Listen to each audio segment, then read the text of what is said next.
ने जो गुफ्तगू हुई झगड़ा साहब की जानिब से, ज़ुबैर साहब और मैं समझता हूँ साजिद तरीन साहब ने बहुत ही अहम बात की है।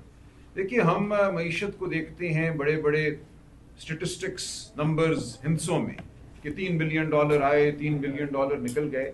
साजिद तरीन साहब ने आपकी तवज्जो मबजूल कराई है नीचे, बिल्कुल निचली सतह पे, कि बलूचिस्तान में एक भी फैक्ट्री नहीं है। आज 78 साल गुजरने के बाद बलूचिस्तान के अवाम की जो मईशत थी वो तिजारत पर मबनी थी, अफगानिस्तान के साथ या ईरान के साथ, वो आपने बंद कर दी, जो भी वजह थी। तो हमने ये सोचना है बतौर पाकिस्तानी कि आम इंसान जो पाकिस्तान में बसते हैं उनकी मईशत क्या है। बिल्कुल मुमकिन हो सकता है कि स्टेट बैंक के पास $3 अरब यहाँ से आ जाएं, $4 अरब कहीं और से आ जाएं, लेकिन उसका क्या असर पड़ रहा है उस शख्स पे जो तिजारत करता था पेशीन में या तुरबत में, या जिसका आना जाना था अफगानिस्तान, वहां से वो मेवा लाता था, चिकोजा लाता था, बेचता था, उसकी मईशत, असल मईशत वो है मेरे लिए।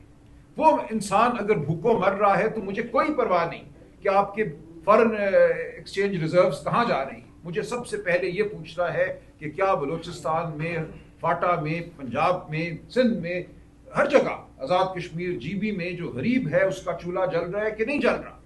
ये बिल्कुल मुमकिन है कि अमीर अमीर तर हो रहा हो, आपके रिजर्व्स भी बढ़ रहे हों, लेकिन गरीब गरीब तर हो रहा हो। ये दोनों चीजें हमारे मुल्क में तवातुर से होती रही हैं। और इमरान खान साहब बार बार ये कहते हैं कि जिस मुल्क में कानून नहीं होगा, रूल ऑफ लॉ नहीं होगा, वहाँ मुसावात नहीं होगी, वहाँ हुकूक नहीं होंगे, वहाँ आवाज़ दबाई जाएगी। गरीब के लिए जो आवाज़ उठती है उसको दबा दिया जाता है। वो ईमान मजारी की आवाज़ हो, वो मारंग बलोच की आवाज़ हो, वो अली वजीर की आवाज़ हो, वो आवाज़ जब दबाई जाती है तो उस गरीब की मईशत भी दब जाती है। आवाज़ का और मईशत का गहरा ताल्लुक है। जब आप आवाज़ नहीं उठने देते तो फिर आप उस शख्स की मईशत को भी कुचल देते हैं, उसका चूल्हा आपके लिए गैर अहम हो जाता है।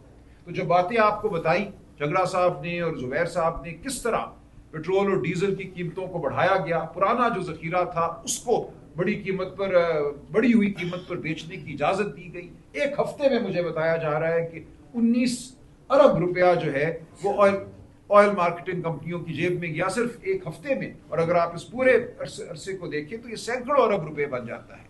और ये पैसा आपकी मेरी जेबों से निकला।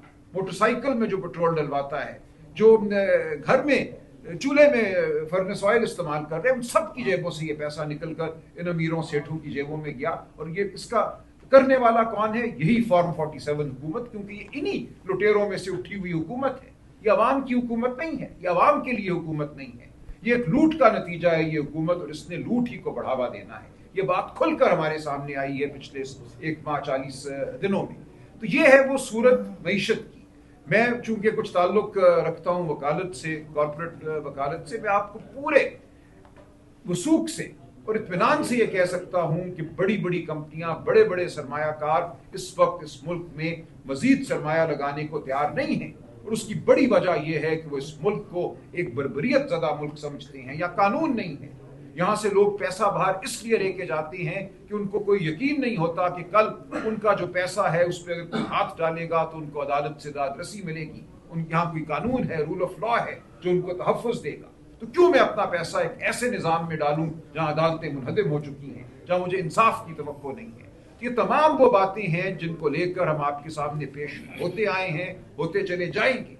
ये है हमारी जद्दोजहद, ये गरीब की जद्दोजहद है, ये मईशत की जद्दोजहद है, ये सरमायाकारी की जद्दोजहद है। हम बिल्कुल चाहते हैं कि इस मुल्क में फैक्ट्रियाँ लगें। बलूचिस्तान में हम चाहते हैं सबसे पहले फैक्ट्रियाँ लगें, वहाँ के अवाम खुशहाल हों जिनके साथ 78 साल से नाइंसाफ़ी की गई है।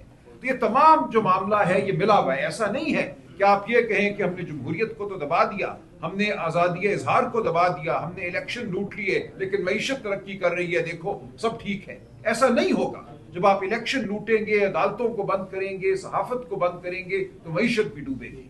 सलमान अकरम राजा साहब, आला-नूर वजीर हो, आपने बात की कि हुकूमत जिम्मेदार है, तो क्या आपके ख्याल में हुकूमत जिम्मेदार है, यानी